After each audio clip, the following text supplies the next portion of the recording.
Ya, sahabat di rumah pasti kita sepakat ya bahwa kita semua merasakan dampak dari pandemi COVID-19 ini. Tapi jangan khawatir, kita pasti bisa melalui masa ini asalkan kita selalu menumbuhkan semangat tolong-menolong, peduli dengan sesama, dan yang paling penting ingat pesan ibu. Memakai masker, menjaga jarak dan menjauhi kerumunan, serta mencuci tangan dengan sabun di air yang mengalir. Sama seperti yang ditunjukkan oleh sahabat saya, seorang psikolog yang menunjukkan kepeduliannya membantu kita semua, terutama para orang tua, yaitu Gisela tadi. Apa kabar, Mbak Ella? Baik, Mas Chandra.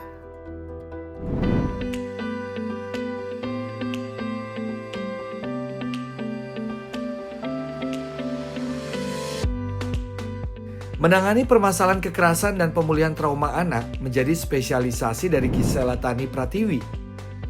Psikolog jebolan Magister Profesi Kekhususan Klinis Anak Universitas Indonesia ini sudah berpraktek sejak tahun 2010. Dan kesibukan Gisela semakin bertambah ketika wabah COVID-19 melanda.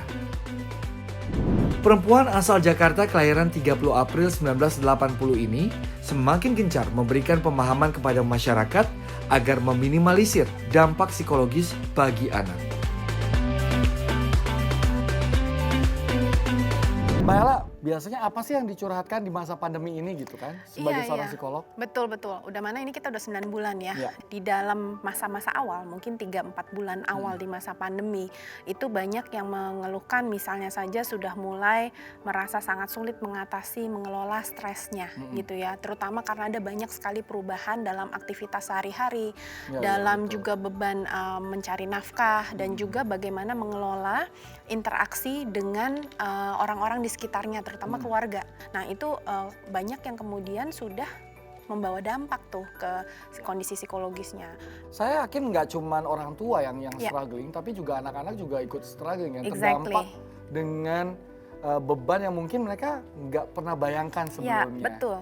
Nah, kita kasih kesempatan juga, Ya. kita korek-korek pengalaman seperti itu dari orang tua yang mungkin pengen berkeluh kesah, kebetulan ada Mbak Ella sebagai seorang psikolog, kita bantu meringankan beban mereka, boleh ya? Boleh. Tapi sebelumnya kita ajak sahabat di rumah untuk melihat video yang berikut ini. Oke.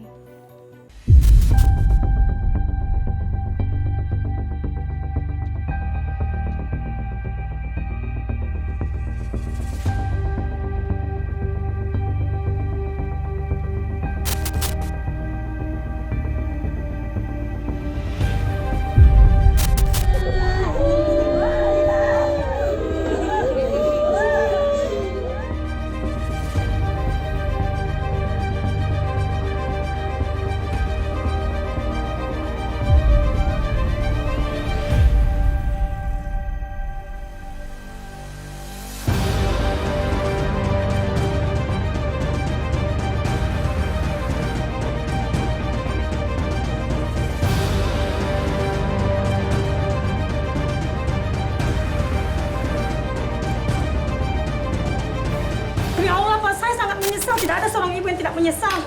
Sangat menyesal. Saya menyesal sekali atas tindakan saya yang sangat terlalu emosional, Pak.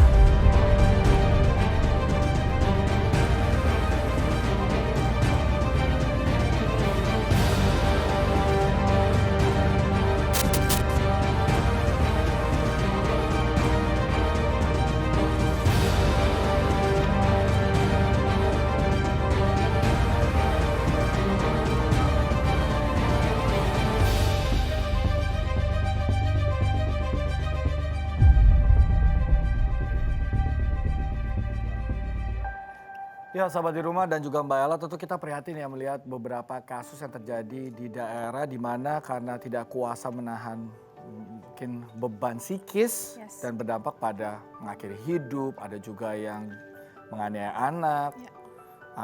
orang tua mengakhiri hidup anak dan lain sebagainya. Tanggapan dari Mbak Ella sebagai seorang psikolog. Iya, jadi memang kita sangat prihatin ya, Mas Michael, dengan adanya berbagai macam kasus yang seperti ini.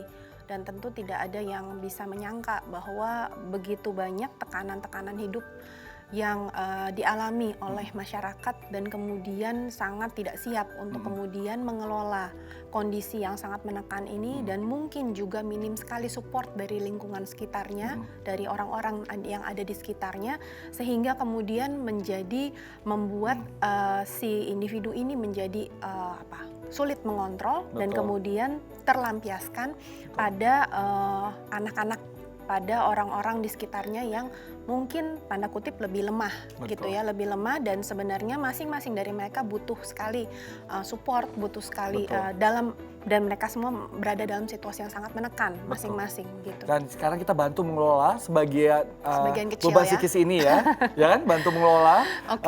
Coba kan mumpung ada Mbak Ella sebagai seorang psikolog, kita bantu meringankan beban psikis dari orang tua mungkin yang ingin curhat saat ini. Oke. Nih kita langsung, waduh, halo semuanya. Halo. Ibu-ibu yang sangat luar biasa. Hai. Ini ada Ibu Francisca Firlana, Wulandari Saputri, dan juga Ibu Meli. Terima kasih. Ini kayaknya dari muka-mukanya pengen curhat langsung ya. Kita kasih kesempatan siapa dulu nih mau curhat nih kayaknya. Punya beban banyak ya. Bu Meli dulu ya. Silakan kalau mau curhat dulu, ada yang mau ditanyakan. Pagi. Pagi. Saya ini ibu yang bekerja. Hmm. Sebagai orang tua sebenarnya stresnya adalah membagi waktu dengan harus mengerjakan pekerjaan dari kantor, terus ekstra mengajarkan pelajaran di sekolah, dan ini kadang bikin kewalahan gitu. Jadinya nggak sabaran gitu, suka marah-marah malah. Oke, Ibu Meli, saya langsung Ya, tanggapi. boleh. Oke. Iya, jadi Ibu Meli, thank you banget udah bersedia sharing ya, karena kan ini pasti juga banyak orang tua lain yang juga merasakan hal yang mirip-mirip atau sama dengan Ibu Meli ya. Jadi kita sendiri juga perlu mempersiapkan diri kita dulu gitu. Jadi tidak hanya kemudian memikirkan bahwa oh ini ada tuntutan pekerjaan, oh ini ada tuntutan untuk membimbing anak, tapi kita coba dulu lihat ke diri kita nih, bagian mana yang kita rasanya sangat tidak siap. Perlahan-lahan juga didiskusikan dengan orang-orang rumah yang lain. Nah, dengan adanya orang-orang di sekitar kita, kita bisa coba berbagi peran,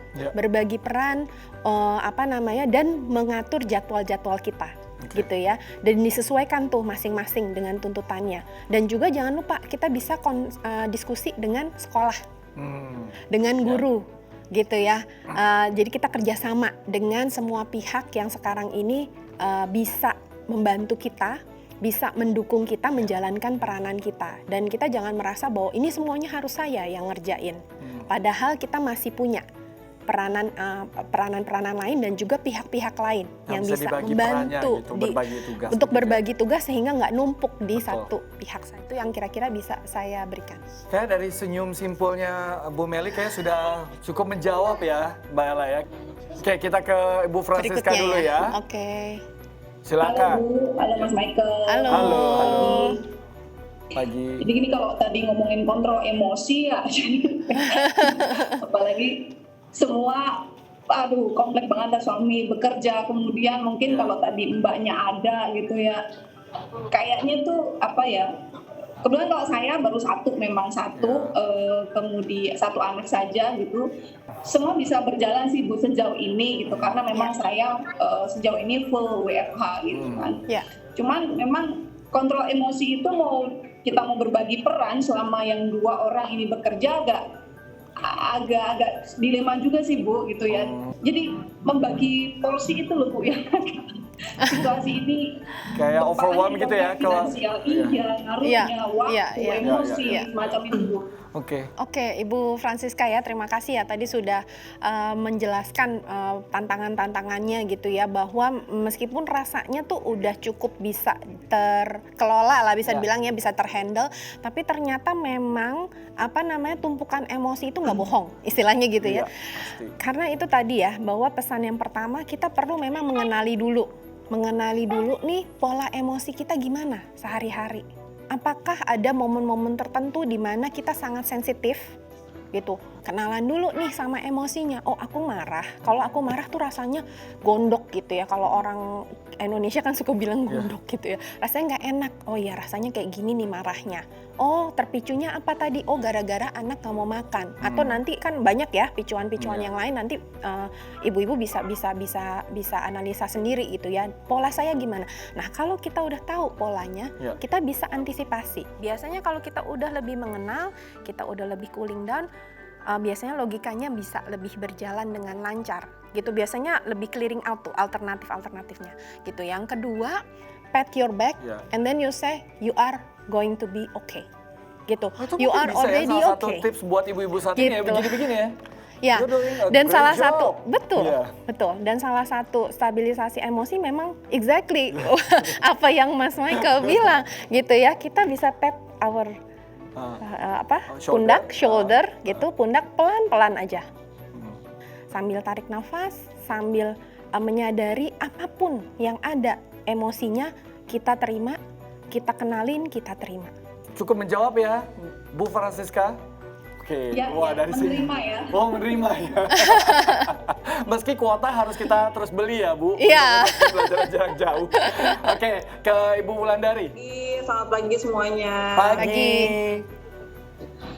Ya sebenarnya sih pertanyaannya semuanya udah terangkum ya, tapi ada satu yang mengganjal sih. Jadi misalkan gimana kita mau ngelola emosi, padahal sebenarnya ada berbagai masalah, misalkan dari perekonomian. Jadi pengeluaran bertambah terus nih, tapi ternyata ada beberapa yang pemasukan kurang gitu. Jadi kan itu terbawa emosi ya. Itu gimana ya? Kadang suka cara mengelola bisnis. Itu kayaknya masalah semuanya Ibu Wulandari ya. Pemasukan berkurang, pengeluaran bertambah. Iya. Sebelum pandemi juga udah jadi masalah kayaknya. Iya. Oke. Apa kita coba bantu jawab. Ini jadi bermasalah lagi. Iya, betul. Gini, setiap masalah pada umumnya pasti akan ada solusinya. Terima dulu bahwa situasinya sulit. Tadi menambahi tipsnya, tadi kan pat your shoulder.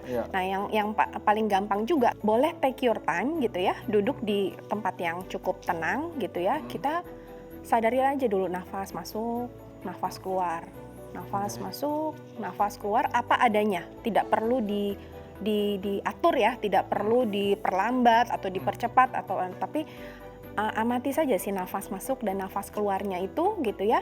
Dan biasanya si pikirannya akan loncat-loncat tuh.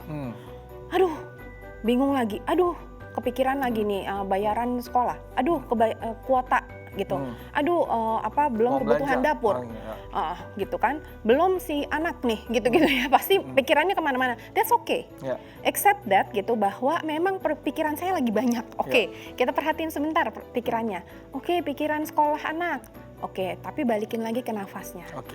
Oke, kita nafas masuk, nafas keluar. Ada lagi, aduh saya jadi sedih nih, tiba-tiba pengen nangis. It's okay.